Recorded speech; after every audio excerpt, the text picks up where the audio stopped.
জীবনে কর্মের ফল থেকে কেউ মুক্ত নয়, মানুষ তো নয়ই, ভগবানও কি নন?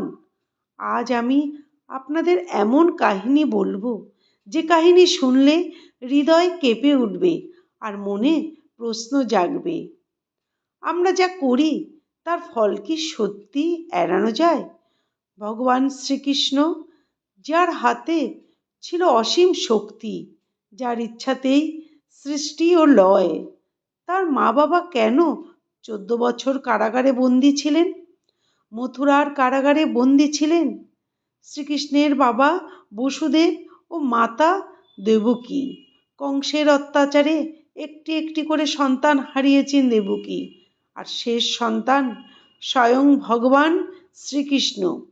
কংসবধের পর যখন শ্রীকৃষ্ণ কারাগারে গিয়ে মা বাবাকে মুক্ত করলেন, তখন দেবকীর চোখে জল ভরে উঠল।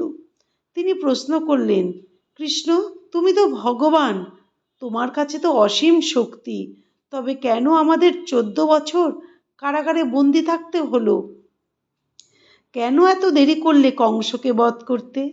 শ্রীকৃষ্ণ তখন কি করলেন জানেন? তিনি হাত জোর করে মায়ের সামনে দাঁড়ালেন আর বললেন, মাতা, আমাকে ক্ষমা করবেন, এটি আমার অবহেলা নয়, এটি কর্মের ফল। দেবকী শুনে বিস্মিত হলেন। তিনি বললেন, কর্মফল? এ কেমন কথা বাবা? তখন শ্রীকৃষ্ণ বললেন, মাতা, আগের জন্মে আপনি ছিলেন মাতা কৈকেয়ী আর আমি ছিলাম শ্রী রামচন্দ্র। দেবকীর শরীর কেঁপে উঠল এ কথা শুনে।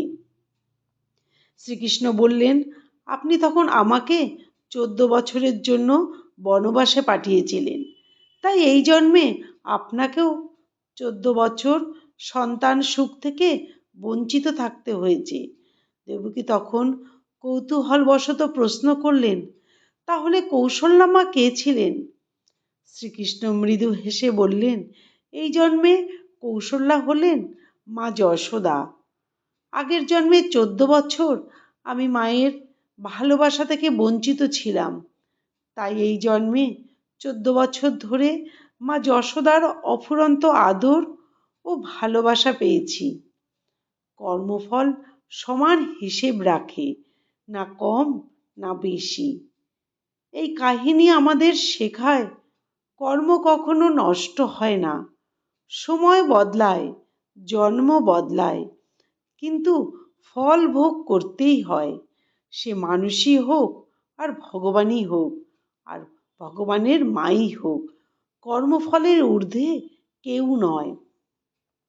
আজ আমরা যা করছি কাল তাই আমাদের কাছে ফিরে আসবে। তাই ভালো কাজ করুন, ক্ষমা করতে শিখুন, অহংকার ত্যাগ করুন, কারণ কর্ম মানুষের প্রকৃতই পরিচয়। এই কাহিনী সত্য হোক বা ভাবগত, এর শিক্ষা চিরন্তন। আপনি কি ভাবেন কর্মফল থেকে কি কেউ মুক্ত? মন্তব্যে লিখুন। ভালো লাগলে ভিডিওটি শেয়ার করুন, কারণ এই কথা সবার জানা দরকার। জয় শ্রীকৃষ্ণ। ধন্যবাদ।